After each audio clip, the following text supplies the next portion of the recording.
Today we're going to look at value in art. In art, value is not, dear Lord. Today we're going to be looking at value in art. I will be looking at these practice papers, so go ahead and write your name at the top and your classroom number, whatever your classroom number is. It begins with your block number and then whatever extra 2 digits belong to you. And write value at the top of the paper any way that makes you happy.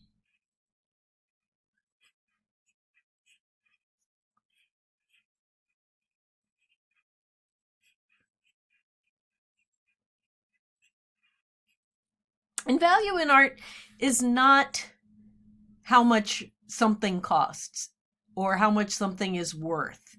In art, when we talk about value, we're talking about blacks, whites, and grays, the degree of light or dark in an artwork. And when we're talking about shading, we'll be talking about value. I want to start with a couple basic value exercises to help you with this. So start by giving yourself a long, narrow box, nearly as wide as the paper. And then divide it in half. Doesn't have to be perfect, just kind of eyeball it. And divide those 2 halves in half. And divide each of those in half. Again, not perfect. Eyeball it. What we'll be making here is called a stepped value scale.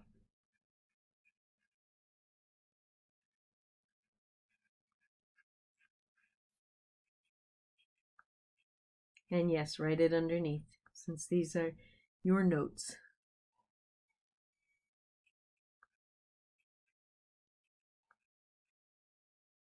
The idea behind a stepped value scale is that one mistake that beginners make is they will have dark, medium, and light values and not much of a range in between.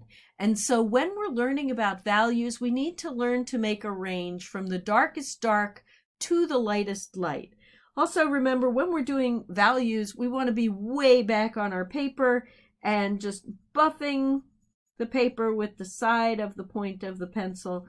Initially, you may still get lines, but you don't want lines in your values. You just want values in your values.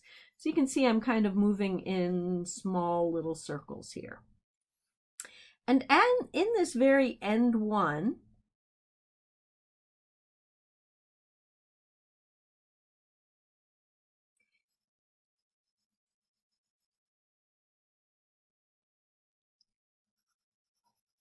I want to build up layers of graphite so that I can get the blackest black my pencil can make.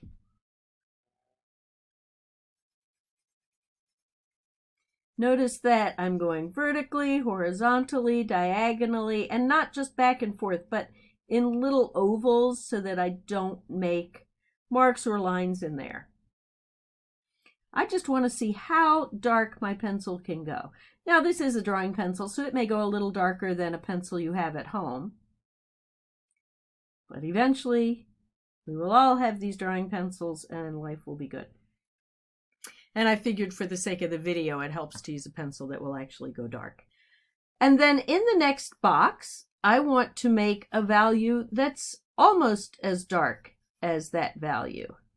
It helps now I have like a flat spot built up on the point of my pencil. Once you do that, you can go a little bit faster.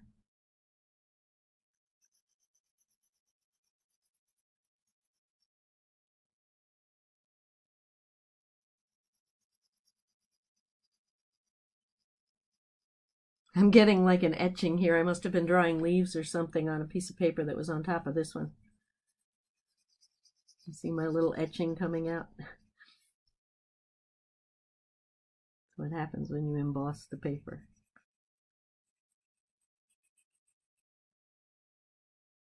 So this one is dark, but it's not quite as dark as that one.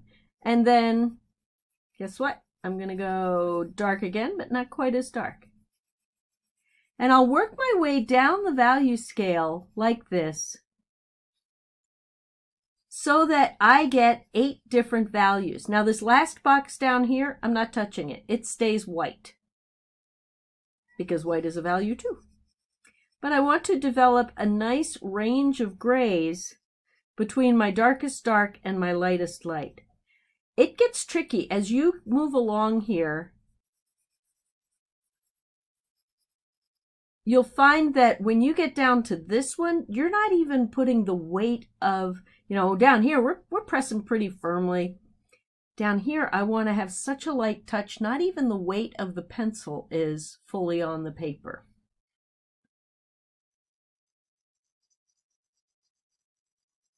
And sometimes I kind of go back and forth. Like if these two suddenly look a lot lighter than that one, I might, add a little bit more darkness to this one so that I get a step there.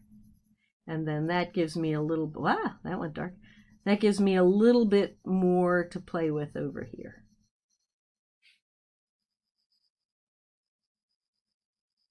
The trick is just to get each one a slightly lighter value than the one before it. Now, if you want to work light to dark, you can. I just find it easier to work dark to light.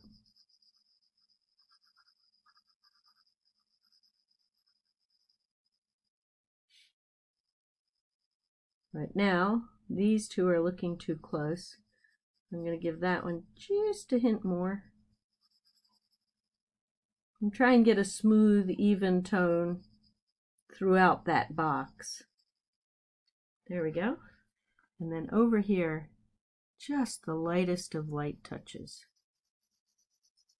Just like you're brushing crumbs off the paper with the point of the pencil, without really letting it make too much contact at all.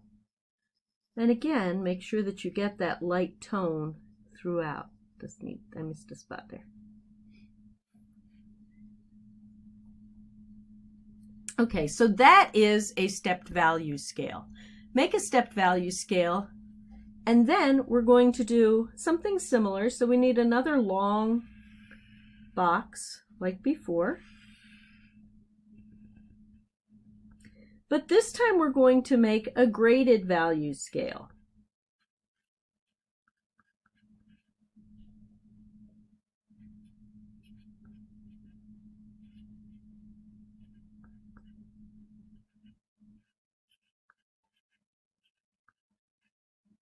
In a graded value scale, we still want all of these different kinds of values, but instead of stepping down, we're going to make a smooth transition. So I'm still going to start, where's that flat spot?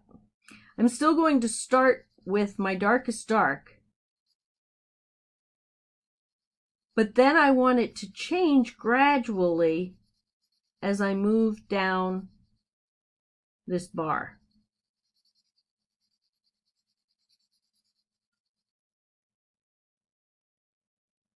And the tricky part is making it this long. I could easily do this and make a sort of a short graded value scale. But I've got very few values in there, if I was honest, right? If I want a wide range of values, then I need to pull this out longer.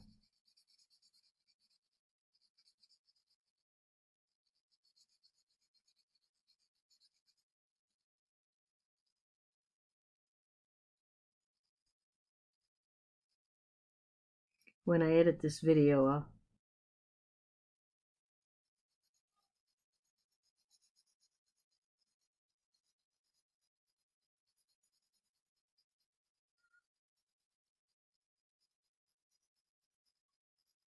as I work, I'm looking at the one above to give me an idea about how dark I should be at this point in my graded value scale.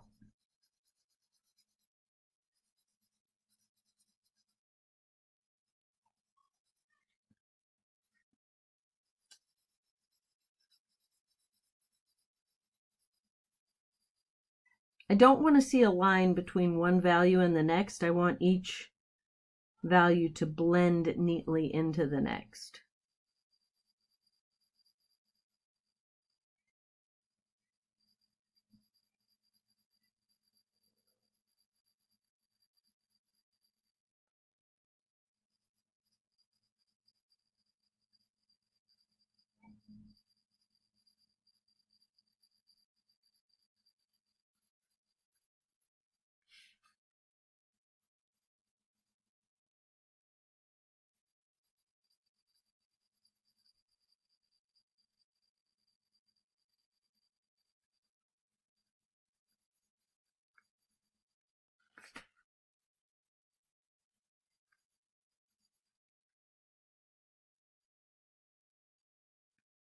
The hardest part is blending to white, to go so lightly that you can't see the line between where you've stopped putting down graphite and where it's just plain white paper.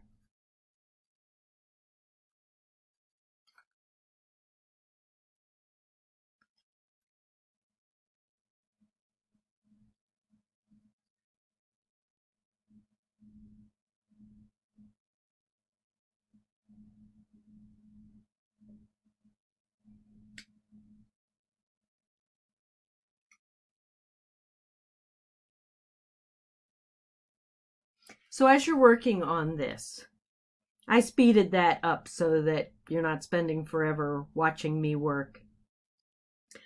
But as you're working on this, couple things to bear in mind. I want the blend to be done entirely with a pencil. Don't get in there and start smudging it up with your fingers, okay?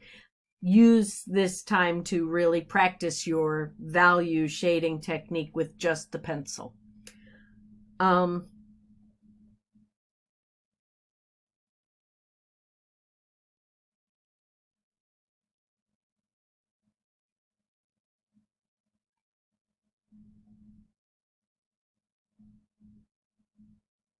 We're going to use this idea of a graded value because we're going to use it so much. We're going to make some ribbons that we can use to practice these graded value scales. I can push my paper up here a little bit so you can see. And here's the easy way to make a ribbon. Just make a graceful curved line and then make another line that's sort of parallel to it, but maybe crosses over here and there, etc. When I join the two ends, that looks a little bit like a ribbon, but not completely, because the twist doesn't look exactly right. What you need to do is look at the outside of the twist and make a straight line between like the tops of the curves on the outside of the twist. So now I've got this, and I can erase either part of what I see as an X here, right? Here's my X. I can erase the left side of either part of that, and it will be correct.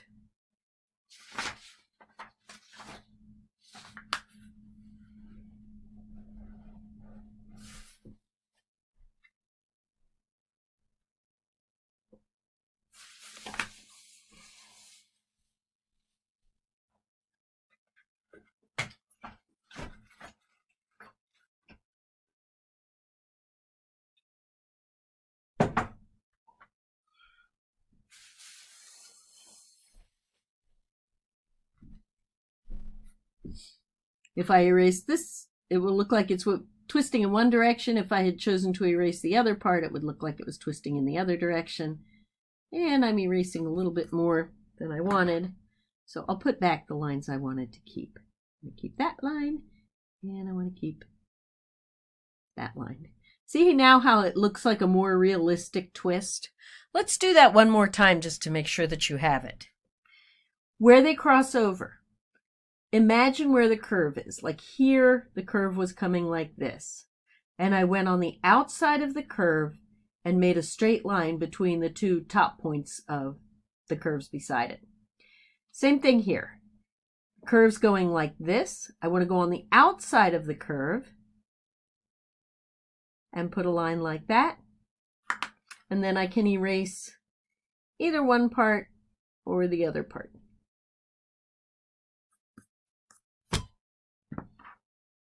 After I erase, I have to put back the lines I meant to keep because it's a tiny little space. Okay, so that's a ribbon, but the real point of this is to practice value changes. And so I want to go kind of like when you practice the piano, you go up the scales and down the scales and up the scales and down the scales. We're going to do the same thing with this ribbon, going up the scales and down the scales. And when you do it on the ribbon, it looks like the ribbon is shining. So turn your paper so that, you know, the natural motion of your hand is aligned with whatever it is that you're shading. And go from your darkest dark and just blend it out.